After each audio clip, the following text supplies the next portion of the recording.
महाराष्ट्रात विधानसभा निवडणूक चांगलीच रंगात आली असून आमगाव विधानसभेत राष्ट्रीय गोंडवाना पार्टी बिरसा ब्रिगेडचे उमेदवार विलास भोगारे यांची आमगाव विधानसभेत प्रचार सभा चांगलीच गाजत असल्यानं महायुती आणि महाविकास आघाडीच्या उमेदवारांच्या नाकेनऊ आणून सोडलंय। आमगाव विधानसभेत सुरू असलेल्या तिहेरी लढतीत कोण बाजी मारणार हे सांगणं कठीण असताना बिरसा ब्रिगेडचे राष्ट्रीय अध्यक्ष संतीस पेंदाम यांच्या आमगाव देवरी विधानसभा क्षेत्रातील सभेमुळे विलास भोगारे मतदारात चांगलेच गाजत आहेत। संपूर्ण महाराष्ट्रात बिरसा ब्रिगेड ही महाविकास आघाडीच्या समर्थनात असून आमगाव विधानसभेत महाविकास आघाडीला समर्थन नसल्याचे संतीस पेंदाम यांच्या वक्तव्यावरून महाविकास आघाडीच्या उमेदवारांची चांगलीच धावपळ सुटली आहे। विलास भोगारे यांना अनेकांचा पाठिंबा आज मिळत आहे। भोगारे हे आंदोलन करणारे आदिवासी, ओबीसी आणि बेरोजगारांच्या हक्कासाठी लढणारे युवा नेता आहेत।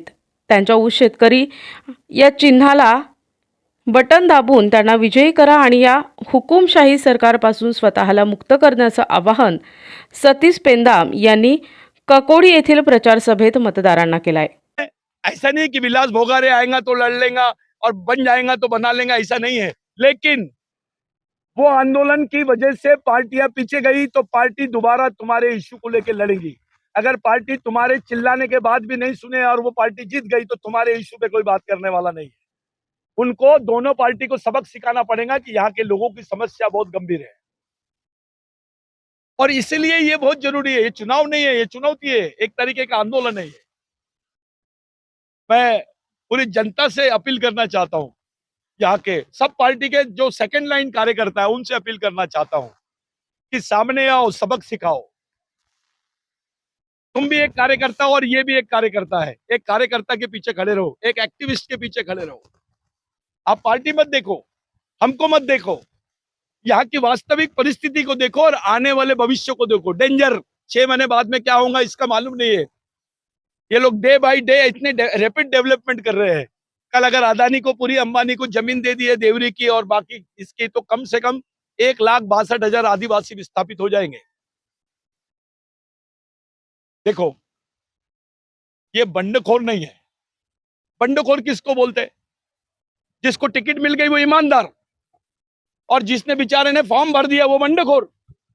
ये जो शब्द है ये गलत शब्द है, ये पार्टियों का प्रचार है। ये कोई बंडखोर नहीं होता है। जब तक आप बंडखोर नहीं रहोगे तब तक आप अपने अधिकारों की बात नहीं कर सकोगे। ये राजनीतिक त्योहार नहीं है, ये एक बहुत बड़ा, मैं बता रहा ना आपको, ये सीरियस जगह है। किसी समय यहाँ नक्सलवाद की समस्या थी। कुछ लोग यहाँ पर आज भी, उनके परिवार क्या झेले, यहाँ से कई लड़कियां गायब हुई है। मैं आज से नहीं आ रहा हूँ देवरी में, मेरे को 24 साल हो गए हैं। जो स्टूडेंट लाइफ से मैं यहाँ पर आना शुरू किया हूँ तब से यहाँ की परिस्थिति बहुत गंभीर है। कुछ व्यापारी भाई है बेचारे, उनकी थोड़ी हालत ठीक है, लेकिन वो लोग भी मुगालते में, वेटिंग लिस्ट में। वो एक अंबानी का लग जाएगा यहाँ शॉप, एक गोदरेज का लग जाएगा शॉप, तो पूरी दुकानें बंद हो जाएंगी। तब उनके बच्चे कहाँ जाएंगे व्यापार करने? यही आदिवासी उनसे पैसा, सामान खरीदते हैं, यही आदिवासी कपड़े खरीदता है, ये आदिवासी उनसे राशन खरीदता है। जब वो तुम्हारी दुकान चलाता है तो उसको भी तो चलाना चाहिए ना तुमने। वो तुम्हारा साथ देता है तो तुमने भी साथ देना चाहिए। तुम पार्टी के साथ खड़े रहोगे अपने छोटे इंटरेस्ट के लिए, ये तो सामाजिक गद्दारी है। आप सब लोगों की, सभी नागरिकों की जवाबदारी है। जो आदिवासी है और जो गैर आदिवासी है उसकी भी जवाबदारी है। कल उसका घर नहीं हटेगा, इसकी गारंटी देती क्या पार्टी? उसकी जमीन छीनी नहीं जाएंगी, इसकी गारंटी देती है कोई पार्टी? नहीं देंगे। सब मुगालते में है। इसलिए इन गलत फहमियों से दूर होकर देवरी को उस चुनावी राजनीति से दूर रखो और इसको सामाजिक गठबंधन की तरफ लाओ, एक सामाजिक समर्थन की तरफ लाओ। ये हमारी सब लोगों से अपील है। सिर्फ देवरी के बारे में बोल रहा हूं। इससे सटा हुआ है गढ़चिरौली, इससे सटा हुआ है छत्तीसगढ़। नक्सलवाद से ग्रस्त है वो एरिया, ये बड़े मुश्किल से छूटा है। इसके पहले भी तो पार्टियों की सत्ता थी, क्या किए? कितने बच्चों के लिए रोजगार के साधन लाए? चलो कौन सी पार्टी बताती है कि हमने 2000 लड़कों को देवरी में नौकरी दी है, चलो हम उनके साथ हो जाएंगे। बीजेपी बोलती है, कांग्रेस बोलती है। देवरी में क्या डेवलपमेंट हुआ? कोई इंडस्ट्री आई, कुछ आई? बहुत गंभीर समस्या है। यहाँ के लोग नहीं बोल पा रहे, डरे हुए बेचारे। मैं विलास भोगारे पे भरोसा करो, एक पढ़े लिखे लड़का जो आंदोलन और बाकी लोगों के आम आदमी के प्रश्नों को लेकर लड़ता है, ऐसे वक्त पार्टी पे भरोसा करने के बजाय विलास जैसे कार्यकर्ताओं पे भरोसा करो, एक आम आदमी पे भरोसा करो।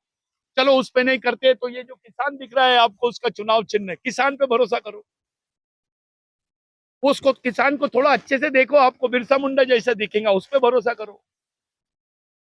भरोसा तो करो, आपके साथ धोखा नहीं होगा, इसकी गारंटी है। क्योंकि हमने पहले ही स्टैम्प पेपर पे विलास से लिखा के ले लिए। ये किसी कैंडिडेट से नहीं लिखा है अभी तक, लेकिन विलास ने स्टैम्प पेपर पे लिख के दिया कि मैं कम से कम 1.5 साल के अंदर में 5,000 लड़कों को, आदिवासी नहीं गैर आदिवासी बच्चों को भी मैं यहाँ पर नौकरी पे लगाऊंगा, उनके लिए रोजगार लाऊंगा। विकास ने बोला है उनको प्रशिक्षण खड़ा करूंगा। हमारी जो जमीन है कचारगढ़ की, इसको किसी भी अतिक्रमण से, कांग्रेस बीजेपी आरएसएस कोई भी रहे, उससे अतिक्रमण से छोड़कर उसको राष्ट्रीय स्मारक के रूप में, राष्ट्रीय जगह, राष्ट्रीय पर्यावरण और हमारा तीर्थ स्थल के रूप में हम उसको डेवलप करेंगे। ये विकास ने लिख के दिया। विकास ने बोला है मेरे को मिलने वाला जीत के बाद, मेरे जीतने के बाद में जो मेरे को 50,000 की निधि मिलती है, मैं सभी समाज के गरीब परिवार 10 परिवार को 5-5 हजार रुपए उनको दूंगा ताकि वो अपने बच्चों को पढ़ा सके। जो इसकी निधि रहेंगी, जो इसको आमदार निधि मिलेंगी, जो नए लड़के हैं पढ़े लिखे जिनको अभी अभी कॉन्ट्रैक्टर का लाइसेंस मिला है, ठेकेदारी का लाइसेंस मिला है, वो लड़के को करेंगे, वो लड़के उसका काम करेंगे।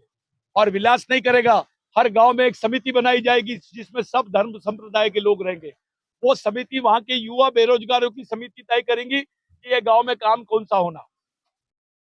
वो समिति ने ये नेता तय नहीं करेगा, ये हम गारंटी लिख के दिए स्टैम्प पेपर पे। आपको कोई राष्ट्रीय पार्टी का नेता लिख के दिया है? ये हमने लिए, उसके बाद बिरसा ब्रिगेड उसके पीछे खड़ा हुआ। बिरसा ब्रिगेड यहाँ पर हमने इतनी बड़ी रिस्क क्यों ली है? हम तो वैसे ही महाविकास आघाड़ी को मदद कर रहे थे। ऐसा नहीं होगा कल अब बीजेपी आरएसएस के लोग भी हमको बोलेंगे अरे बड़ी बड़ी बातें कर रहे थे, ये तो कुछ नहीं किया। क्योंकि उनको भी भूख लगती है, उनके भी बच्चों की समस्या है, ये यहाँ सभी की समस्या है। हम किसी के सामने अपने आप को नीचा गिराना नहीं चाहते, कल आने वाले समय में हम जवाब दे सके लोगों को। इसलिए हमने पहले भाइयों इससे लिख के लिया और उसके बाद में हम लोगों ने इसको सामाजिक समर्थन की घोषणा की है।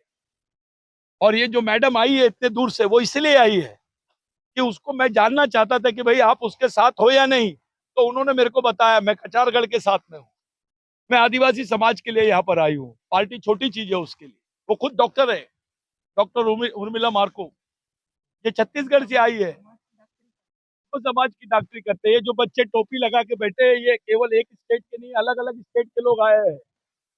आपको एक बात समझ में आनी चाहिए कि ये आंदोलन है, इस आंदोलन को सभी समाज के लोगों ने मदद करना चाहिए, ऐसी मैं सामाजिक अपील करता हूँ, हाथ जोड़ के अपील करता हूँ। प्रतिनिधी मुकेश खरोले, NTV न्यूज मराठी, गोंदिया।